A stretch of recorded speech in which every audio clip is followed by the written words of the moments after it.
Assalamualaikum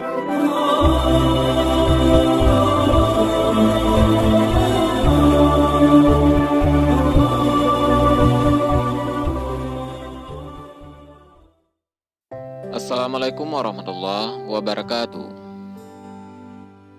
Luqmanul Hakim adalah orang yang disebut di dalam Al-Quran dalam surah Luqman, yang terkenal karena nasihat-nasihat kepada anaknya. Ibnu Katsir berpendapat bahwa nama panjang Luqman adalah Luqman bin Unaka bin Sadun. Sedangkan asal-usul Luqman sebagian ulama berbeda pendapat. Ibnu Katsir berpendapat bahwa nama panjang Luqman ialah Luqman bin Unaka bin Sadun. Sedangkan asal-usul Luqman sebahagian ulama berbeda pendapat. Ibnu Abbas menyatakan bahwa Luqman adalah seorang tukang kayu dari Habsyi. Riwayat lain menyebutkan beliau bertumbuh pendek dan berhidung mancung dari Nubah. Dan ada yang berpendapat beliau berasal dari Sudan. Dan ada pula yang berpendapat Luqman adalah seorang hakim pada zaman Nabi Daud. Kisah Luqmanul Hakim dalam sebuah riwayat menceritakan bahwa pada suatu hari Luqmanul Hakim masuk ke dalam pasar dengan menaiki seekor himar. Manakala anaknya mengikut dari belakang. Melihat tingkah laku Luqman itu, setengah orang pun berkata, "Lihat itu orang tua yang tidak bertimbang rasa, sedangkan anaknya dibiarkan berjalan kaki." Setelah mendengarkan desas-desus dari orang ramai, maka Luqmanul Hakim pun turun dari himarnya, lalu diletakkan anaknya di atas himar itu. Melihat yang demikian, maka orang di pasar itu berkata pula, "Lihat orang tuanya berjalan kaki, sedangkan anaknya sedang menaiki himar itu, sungguh kurang ajar anak itu." Setelah mendengar kata-kata itu, Luqmanul Hakim pun terus naik ke atas belakang himar itu bersama-sama dengan anaknya. Kemudian orang ramai pula berkata lagi, "Lihat itu dua orang menaiki seekor himar, mereka sungguh menyiksakan himar itu." Oleh karena tidak suka mendengar percakapan orang, maka Luqmanul Hakim dan anaknya pun turun dari himar itu. Kemudian terdengar lagi suara orang berkata, "Dua orang berjalan kaki, sedangkan himar itu tidak dikendarai." Dalam perjalanan mereka, kedua beranak itu pulang ke rumah. Luqmanul Hakim telah menasihati anaknya tentang sikap manusia dan celoteh mereka. Beliau berkata, "Sesungguhnya tiada terlepas seseorang itu dari percakapan manusia, maka orang yang berakal tidaklah dia mengambil pertimbangan, melainkan kepada Allah Subhanahu wa Ta'ala saja. Siapa saja yang mengenal kebenaran, itulah yang menjadi pertimbangannya dalam tiap-tiap satu." Kemudian Luqmanul Hakim berpesan kepada anaknya, "Wahai anakku, tuntutlah rezeki yang halal supaya kamu tidak menjadi fakir. Sesungguhnya tiadalah orang fakir itu melainkan tertimpa kepadanya 3 perkara. Apa itu 3 perkara? Yang pertama, tipis keyakinannya tentang agamanya. Yang kedua, lemah akalnya. Dan yang ketiga, hilang kemuliaan hatinya. Yang lebih celaka lagi daripada 3 perkara itu adalah orang-orang yang suka merendah-rendahkan dan meringan-ringankan."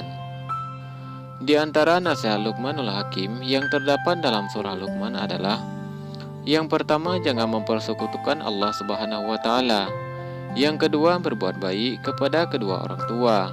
Yang ketiga, sadar akan pengawasan Allah Subhanahu wa Ta'ala. Dan yang keempat, dirikan salat. Yang kelima, perbuat kebajikan. Yang keenam, jauhi kemungkaran. Yang ketujuh, sabar menghadapi cobaan dan ujian. Yang kedelapan, jangan sombong. Surah Luqman adalah surah ke-31 dalam Al-Quran. Surah ini terdiri dari atas 34 ayat dan termasuk golongan-golongan surah Makkiyah. Surat ini diturunkan setelah surah As-Saffah. Sedangkan nama Luqmanul Hakim diambil dari kisah tentang Luqman yang diceritakan dalam surah ini, tentang bagaimana ia mendidik anaknya. Luqmanul Hakim menurut riwayat yang lebih kuat bukan seorang nabi. Beliau merupakan seorang manusia soleh semata. Akan tetapi Allah menilai dari ketakwaan dan kesolehannya. Setidaknya ada 2 manusia yang bukan nabi, tapi namanya diabadikan dalam Al-Quran menjadi nama surat. Keduanya adalah Luqmanul Hakim dan Siti Maryam. Luqmanul Hakim berdarah Arab. Sebahagian sejarawan menyebutkan Luqman berdarah Ibrani. sebahagian yang lain menyebutkan berdarah Habasyi, dan yang lainnya menyebut berdarah Nubi, salah satu suku di Mesir yang berkulit hitam yang dikenal sekarang yaitu Aswan. Dalam tarikhnya, Ibnu Ishaq menuturkan bahwa Luqmanul Hakim bernama Luqman bin Ba'ura bin Nahur bin Tareh, dan Tareh bin Nahur merupakan nama dari Azar, yaitu ayah Nabi Ibrahim alaihissalam.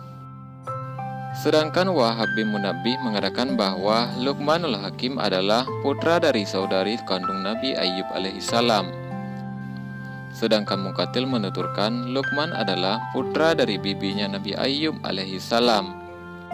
Imam Tamaksyari menguatkan dengan mengatakan dia adalah Luqman bin Ba'ura, putra saudari perempuan Nabi Ayyub alaihissalam ataupun putra bibinya.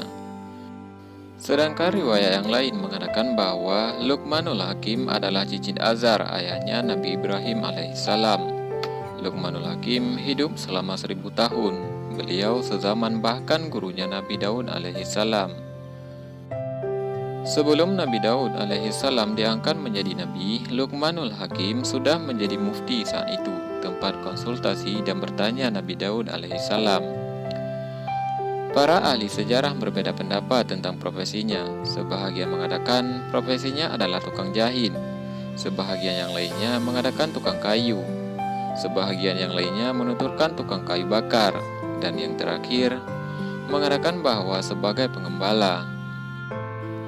Riwayat yang lain menuturkan bahwa Luqman adalah qadhi pada masa Bani Israel, sekaligus konsultannya Nabi Daud alaihissalam. Bahkan riwayat lain menuturkan Luqmanul Hakim adalah seorang budak berlian dari Habasyi yang berprofesi sebagai tukang kayu. Khalid Ar-Rib'i menuturkan bahwa Luqmanul Hakim adalah seorang budak berlian dari Habasyi yang berprofesi sebagai tukang kayu. Dalam sejarahnya, Luqmanul Hakim menikah dan dikaruniai banyak anak, akan tetapi semuanya meninggal dunia ketika masih kecil. Tidak ada yang sampai dewasa. Namun Luqmanul Hakim tidak menangis karena hidupnya yang sudah yakin dengan Allah Subhanahu wa Ta'ala. Di antara wasiat-wasiat Luqmanul Hakim lainnya, selain dalam ayat Al-Quran, Luqmanul Hakim juga mempunyai banyak wasiat. Wahab bin Munabbih pernah menuturkan, saya membaca hikmah Luqmanul Hakim yang jumlahnya lebih dari 10.000 bab. Inilah pembahasan singkat tentang Luqmanul Hakim. Semoga bermanfaat bagi kita semua. Assalamualaikum warahmatullahi wabarakatuh.